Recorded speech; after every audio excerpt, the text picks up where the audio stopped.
Gente linda de Deus, a paz. Eu tô aqui hoje para ensinar vocês sobre ela, ó, a Bíblia. Como que você vai ler ela direitinho, do jeito certo, para você aprender, para você não ficar mais perdido, para você não começar em Gênesis e parar no meio do caminho, chega em Levítico, você não aguenta mais ler. Qual é a tática certa para ler a palavra de Deus? Bom, primeiro de tudo é que não tem regra, não existe regra. A palavra de Deus ela não é um livro, ela é um ser vivo. É estranho falar isso para você, mas a Bíblia, na verdade, é Jesus em forma de letrinhas. Tem coisas que você vai ler que você não vai entender na hora, porque não é a hora de você entender. Tem coisas que você vai ler e você de cara já vai ter um entendimento. Meu Deus, é isso. Porque o Espírito queria falar com você naquela hora, daquele jeito. Mas isso não impede que você tenha certas táticas, certos segredinhos ou dicas na hora de ler que eu vou te ensinar agora. Mas antes de eu dar qualquer tática para vocês, eu quero mostrar para vocês o que é a Bíblia.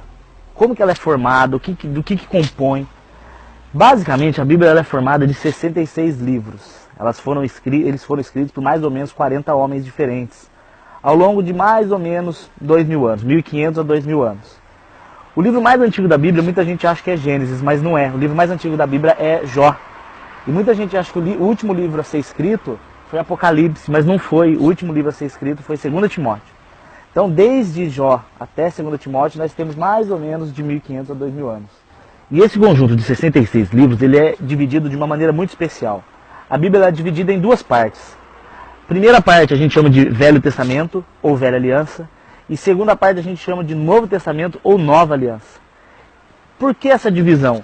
Quando Jesus vem em forma de homem, em forma de ser humano, quando ele abre mão da sua glória e vem assumir o papel de ser humano para morrer a nossa morte, a Bíblia ali começa a nova aliança.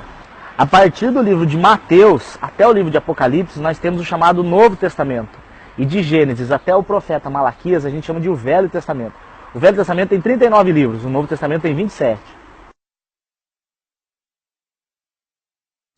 E o que eu quero ensinar para vocês agora é sobre o Velho Testamento. O Velho Testamento ele é dividido em algumas partes. A primeira parte é o Gênesis. O Gênesis é o princípio. Você vai ver a criação do mundo, você vai ver a criação dos patriarcas, você vai ver homens como Adão, homens como Enoque, homens como Noé. Todos eles estão em Gênesis. Só que você vai ver também o surgimento de Moisés. Moisés, ele já é o libertador do povo do Egito. Você vai ver a formação do povo de Israel.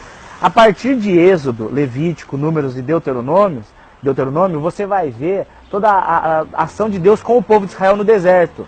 Como foi aquele livramento do Egito, os 40 anos, a formação das leis, a formação de uma moral, o povo que não tinha moral nenhuma, eles não sabiam nada. Moisés tinha que ensinar o povo até a enterrar o cocô e lavar a mão antes de comer, porque nem isso o povo tinha noção de fazer. A partir de Josué, Juízes, você vai ver a formação do Estado de Israel. Quando Israel chega em Canaã, quando eles começam a se estabelecer como povo, quando começa a divisão das 12 tribos, nisso chega 1º e 2 Samuel, 1º e 2 Rei, Crônicas, Esdras, Neemias. Esse todo é o período dos 40 reis. Israel ele foi dividido no Reino Norte, Reino Sul, após a morte de Salomão, e o Reino Norte e o Reino Sul, cada um teve 40 reis. E esses 40 reis eles só terminaram quando você começa a invasão da Babilônia, que já é, pulando aqui os livros poéticos, Jó, Salmos, Provérbios e Eclesiastes, eles são livros poéticos, eles não entram muito na história de Israel. Mas quando você termina Esther, que já é a invasão babilônica, você vai começar Isaías, você vai chegar na era dos grandes profetas. Isaías, Jeremias, Ezequiel e Daniel foram chamados de os 4 grandes profetas. Eles foram grandes porta-vozes de Deus na época que Israel estava no início do seu domínio por povos estrangeiros. E depois você vai ver os 12 pequenos profetas. O último pequeno profeta é Malaquias, ele é mais ou menos 400 anos antes de Jesus. Nesses 400 anos Deus ficou em silêncio com o povo. Então, de Malaquias até o próximo profeta João Batista, a gente não tem uma obra literária escrita, a gente não tem um livro considerado inspirado. Nesse meio tempo apareceu alguns dos livros que a gente chama de apócrifos, que a Igreja Católica traz eles. Tem gente que diz que a Bíblia evangélica e a Bíblia católica é diferente. Isso é uma grande besteira. A Bíblia que o evangélico usa é a mesma Bíblia que o judeu usa do Velho Testamento. Por que Novo Testamento? Por que o Velho Testamento? Porque o novo católico e evangélico é igual. É o mesmo Novo Testamento. A única diferença está no Velho. Por quê? Porque o judeu nunca usou, Jesus nunca usou, nenhum dos discípulos nunca usaram os livros que os católicos colocaram a mais. Então não é que o evangélico tirou, foi o povo católico que usa a mais. Mas o resto é igualzinho. tanto os 39 livros do Velho Testamento quanto os 27 do Novo são iguaizinhos no católico e no evangélico. O católico tem só alguns livros a mais no Velho que não são nem um pouco relevantes, que não tem nada de ensinamento, são bonitos do ponto de vista histórico, mas todo o ensinamento que você precisa já está nesses daqui. E aí você tem a segunda parte, que é o Novo Testamento. O Novo Testamento ele começa já em Mateus. Mateus, Marcos, Lucas e João são conhecidos como o Evangelho, pois os 4 contam a história de Jesus, cada um de um ponto de vista diferente. Eu já tenho um vídeo falando sobre isso, eu vou deixar no link para quem quiser ouvir especificamente sobre os Evangelhos. A partir de Atos você vê a formação da Igreja Real de Cristo. Atos mostra o que é para ser a igreja. O ajuntamento de pessoas, um cuidando do outro, divisão dos bens, amando, ensinando o evangelho, comendo junto, orando junto, fazendo ceia junto. Esse é o padrão de Deus para a igreja, que infelizmente hoje foi destruído e transformado nesse monte de denominações, uma mais bagunçada que a outra. Ah, Dani, então nenhuma presta? Não, muitas prestam, mas muitas também não prestam. Aí você entra no livro de Romanos, que já te ensina sobre justificação, 1ª e 2ª Coríntios, que é um livro fantástico para você aprender sobre os dons, o 2ª Coríntios principalmente sobre perdão, Gálatas mostrando sobre religiosidade, Efésios mostra toda a armadura de Deus, Filipenses te ensina a ter postura cristã, Colossenses te ensina o poder de Jesus na cruz, o que ele fez na cruz. 1ª e 2ª Tessalonicenses é um livro de puxão de orelha muito grande e sobre a volta de Jesus, eu amo. 1ª e 2ª Timóteo são advertências que Paulo deu para Timóteo sobre postura cristã, como ele deveria ser como líder, que ele não deveria se abater pela quantidade de religiosos que iam contra Timóteo. É um livro que te dá muita força se você quer seguir uma vida cristã perseguida. Tito e Filemão são 2 cartas de Paulo, a Tito e a Filemão. É interessante vocês lerem. Hebreus fica na dúvida de quem escreveu. Muita gente acha que é Paulo, mas Hebreus é um livro que destrói a religiosidade judaica, que destrói a velha aliança, não no sentido de falar que ela não é importante, mas de falar que ela não precisa mais. Nós estamos no período da graça, o Velho Testamento é importante, sim, mas não somos mais guiados por ele.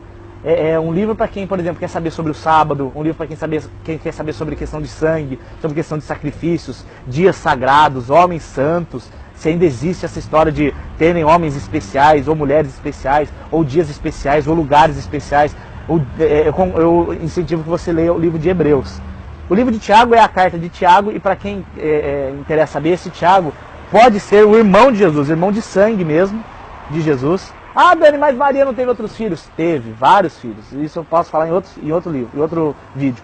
1ª e 2ª Pedro são as cartas de Pedro, fantásticas. A primeira carta e a 2ª carta de Pedro, é inacreditável ver o trabalho que Deus teve com um pescador que não sabia nada. Em 3 anos depois o cara sai escrevendo cartas com essa magnitude. 1ª, 2ª e 3ª João são as cartas do João, o discípulo amado. Aí nós temos Judas, que não é o Judas Iscariotes, esse é o Judas chamado de Judas Tadeu.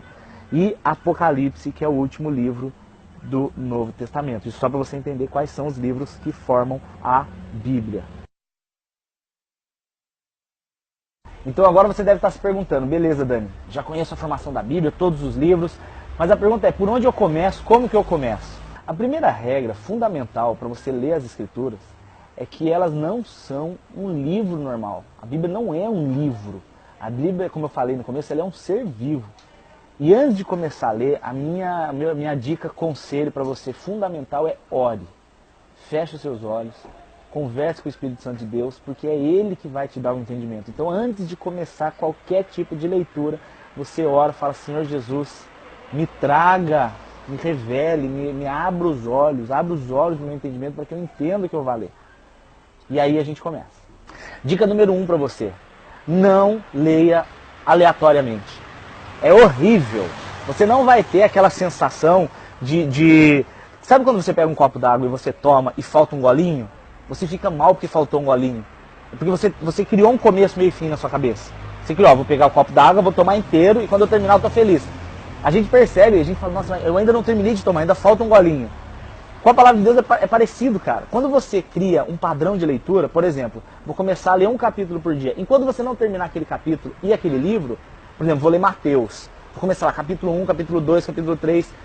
Se você não terminar o 4, 5, 6, vai te dar aquela ideia de que você ainda não terminou o que você começou. Diferente se você começar aleatório. Aleatório é muito ruim. Ah, vou abrir e vou ver o que Deus vai falar. Não faz isso. Isso não é o correto de se ler a Bíblia. Você tem que ter uma sequência. Minha primeira dica para vocês é começar então pelo Novo Testamento. Começa por Mateus. pega o livro de Mateus, no começo a genealogia é meio complicado, mas insiste, vai lendo. Depois que você terminar Mateus, vai para Marcos, depois para Lucas, depois para João. Depois que você terminar esses 4 livros, você já vai saber com clareza quem Jesus é. Porque Jesus ele traz em si todas as características do caráter de Deus.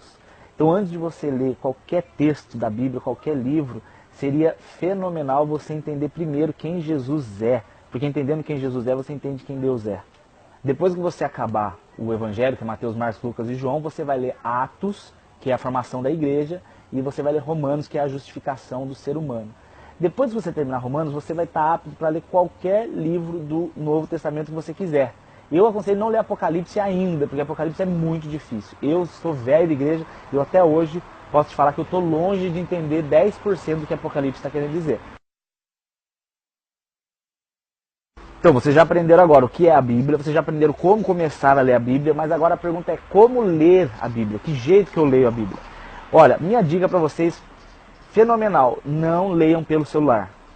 Dani, é pecado? Não, não é nenhum pecado, ele me salva muito quando eu quero ler à noite e tal. Mas a dica para você estudar a palavra de Deus não é no celular. Por quê? A nossa memória ela funciona de um modo muito fotográfico. Você não aprende só lendo, ou você não aprende só ouvindo. Você aprende quando você junta o máximo possível de informação dos sentidos. Quando você está lendo no celular, a tela é muito igual. Você está sempre rodando, a tela está sempre igual. Então você não cria uma memória fotográfica com os textos. Diferente de quando você vai ler no papel. Eu hoje, por exemplo, de tanto usar minha Bíblia, faz 10 anos que eu uso a mesma. E para quem quer saber, eu amo a Bíblia de Estudo Thompson. Para mim é a melhor, tanto de linguagem quanto os estudos que ela tem. E essa Bíblia de Estudo Thompson, eu já estou tão acostumado com ela, que quando alguém me fala um texto, eu já lembro onde ele está, que eu fecho os olhos, eu já enxergo ele está nessa parte da página, aqui embaixo no cantinho, eu já sei qual é o texto, já sei a referência. Muita gente pergunta, Dani, como é que você decora tanto texto? Porque eu decoro na Bíblia de papel. Ele cria uma memória fotográfica. Não use, a do celular é muito igual. Se eu ficar lendo no celular, todo dia, a mesma telinha, mesmo tipo de letra, é difícil, você não vai entender. Ler no papel é muito mais eficiente do ponto de vista de memorizar do que ler no celular. Olha como é que eu gosto de ler a Bíblia, que eu queria muito que vocês fizessem igual, porque eu tenho certeza que vai dar certo para vocês. Não é ler, gente, igual ler um gibi da Mônica, que você passa os olhos e depois você nem lembra mais o que você leu. Não é. A palavra de Deus você tem que estudar, você tem que ir devagarzinho. Olha isso aqui, por exemplo. Como é que eu gosto de ler? Essa não é a minha Bíblia de estudo, por isso que ela está limpinha. Porque a minha Bíblia de estudo você não consegue nem enxergar, tanto risco que tem. Eu incentivo vocês a riscarem a sua Bíblia inteira mesmo. Ah, Dani, isso não é blasfêmia? Não, blasfêmia é você não ler e não viver. O riscar a tua Bíblia para aprender, eu tenho certeza que agrada o coração de Jesus de um jeito que você não faz nem ideia. Por exemplo, ele começa aqui. No princípio era o verbo. Então a gente sabe que o verbo estava lá no princípio. Beleza. E o verbo estava com Deus. Então a gente tem o verbo junto com Deus. E o verbo era Deus. Olha, como que o verbo está com Deus e o verbo é Deus? E ele estava no princípio com Deus. Quem é ele? Ele é o verbo. Mas o verbo não é Deus? Como que Deus estava com Deus? Todas as coisas foram feitas por intermédio dele. Foi esse ele que fez todas as coisas. E sem ele, esse ele de novo, nada do que foi feito se fez. Quem é esse ele? A vida estava nele. Em quem estava a vida? E a vida era a luz dos homens. Ai que coisa mais linda. Se você vai continuar lendo o texto, aí você vai ver aqui assim, ó, no verso 14. E o verbo se fez carne e habitou entre nós. Ele é Jesus. Você está entendendo como é que você lê a Bíblia? É assim que se lê a Bíblia. É assim que você tem que fazer. Você tem que riscar, você tem que entender, você tem que buscar, você tem que memorizar, você tem que absorver toda a essência de cada palavra. Verso 11, por exemplo. Veio para o que era seu. Está falando no singular. Ele veio para o que era seu. Mas os seus não o receberam. Quem que era o seu? Jesus veio para o mundo. Mas os seus não o receberam. Quem que não recebeu? Os judeus. Então Jesus veio para o mundo, mas os judeus não o receberam. Mas a todos os que o receberam, deu-lhes o poder de serem feitos filhos. Quem recebe Jesus é feito filho. Então aqui você já mata aquela história de que todo mundo é filho de Deus. Mentira. Filho de Deus é só quem recebe Jesus. Que em nome de Jesus eu tenha te incentivado a começar o que você já sabe que você deveria ter começado há muito tempo. você já está postergando, você sabe que você precisa começar a ler a Bíblia, você sabe que você precisa começar a aprender de Jesus. Não adianta ficar ouvindo pregação, não adianta ficar lendo o texto dos outros, está na hora de ter a tua intimidade com Deus. E ela começa pela leitura das Escrituras. Se esse vídeo foi bênção para você, eu peço que você curta, compartilha, marca os amigos, me ajuda a evangelizar, me ajuda a espalhar por aí. A palavra de Deus não volta vazia, alguém vai ver, alguém vai crer e você vai ter sido instrumento disso. E eu sou Daniel Saad, eu te amo de verdade, está na hora de começar a ler a Bíblia, estudar e descobrir que Jesus é a coisa mais maravilhosa do mundo. E se Jesus voltar, a gente se encontra na glória. Tchau!